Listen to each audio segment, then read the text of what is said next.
Welcome in, fam. Much love. Trav here. And today, I feel there's something that's been on my mind for the past forever, it feels like. But it's really coming to light in the Magic community. Most recently because of, I'm probably going to get the name wrong, but I think it's Michael Jacob.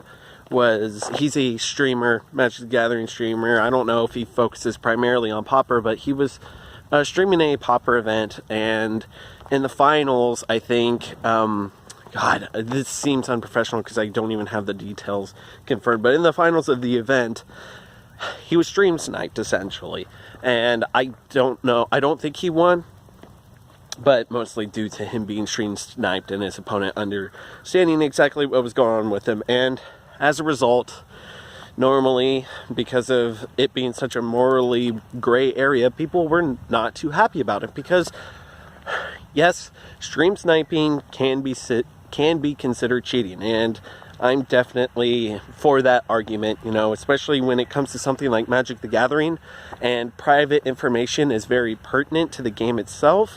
Yeah, stream sniping can be used in a malicious way, and is used as a malicious way probably 99% of the time. So it's completely understandable why people would assume that it's a bad thing. However, there are no rules in place for it. At that same time, if there are no rules in place for something like stream sniping, what's to stop someone from doing it? There is no real actual way to prove if someone is stream sniping in the first place. So it'd be really hard to enforce that rule unless it was proven, like in this Pauper event itself. So if there is no real way of being able to actively punish someone on a consistent level for something like stream sniping, then that begs the question, why wouldn't you exploit it, really? I mean, to be fair, I've stream sniped once or twice, and the experience is clunky, delay is very much a thing, and there's a lot of things that you need to pay attention to when you're stream sniping, and, had I had the patience for it, it'd probably be something that I'd be more down with, but it's just not for me.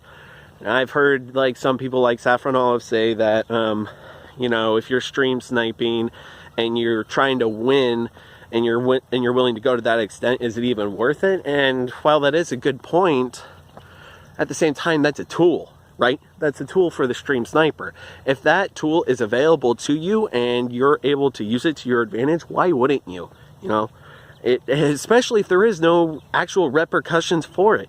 The guy who faced against Michael Jacob, I don't know if it's been confirmed or not, if he had been DQ'd or if he got a lifetime ban like Jeremy did, and this guy was actually cheating, you could argue that he was cheating.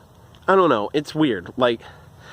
At that point, if the precedent is set to where no action is to be taken against this guy, then what's to stop everyone else from doing it? Magic the Gathering Arena is becoming a very relevant thing, A lot of people are starting to get into it. I don't know if it's going to last that long, but, people are probably going to start stream sniping it more, and you'll have more people that weren't into Magic the Gathering Online, but they're into MTG Arena because it may be a more lucrative opportunity to do so. So I think action needs to be done. Action really needs to be taken care of, in terms of Wizards of the Coast doing something. And I don't know what. It's really strange to think about because what kind of actions really can be taken? Because it's just really hard to, trying to think about it and trying to quantify, every single aspect to the situation in general, whether you have the stream sniper that's using the situation to their advantage, or on the other hand, away from the stream sniper, what about the streamer itself? What if that streamer, there are tools available for that streamer to prevent that from happening. They can block their hands, and they can set a delay for the stream, but at that cost, it kind of hampers on the quality of the stream itself. So, a lot of streamers aren't willing to do that just because, streaming is a very interactive thing and they want to be able to interact with their audience. But if they're interacting with their audience so much while they're playing Magic the Gathering and they're getting insight from the people watching their chat and helping them make plays, that's also technically illegal as well, because when you're playing in a Magic the Gathering event, specifically a DCI sanctioned event, getting any outside help from anyone else besides you is considered illegal, and you can be disqualified from the event, or at the very least get a game loss. So what about that? What if we just went to Saffron Olive, Rogue Deck Builder, myself, every other fucking streamer, fucking Kenji Agashira and Gabby Sparts, and ban them all because they constantly asked, or not asked for it, but interacted with their audience and got insights for their next plays and so on and so forth. Specifically if they're playing for money or for prizes, which a lot of the times you are, because you're playing in leagues and shit like that. So it's all kind of up in the air, really. Like, at that point, would you even be able to consider something like Magic the Gathering Arena or MTGO DCI sanctioned? Would it even be worth it at that point? Because there's very vagrant or flagrant manipulations of the rules because you're using a digital format.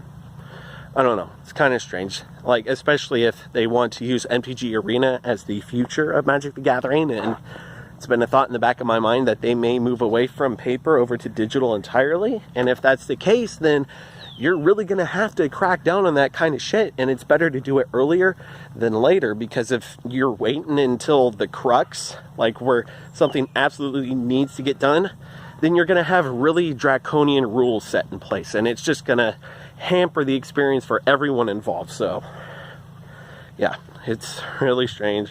There's a lot of moving gears to this subject, and there is no right or wrong, really. This is furthest from a black and white situation that I've seen in Magic the Gathering in quite some time, just because of how new it really is to us Magic the Gathering players, particularly the content creators and the streamers.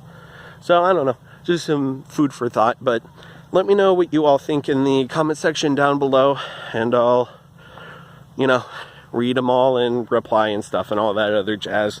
I don't really do normal long takes like this, so I'm kind of out of breath, and I'm doing the Travis Wu thing, walking around and shit. So yeah, anyways, my name's Tasty Snackies. You all been wonderful, and I'll catch you on the flip side.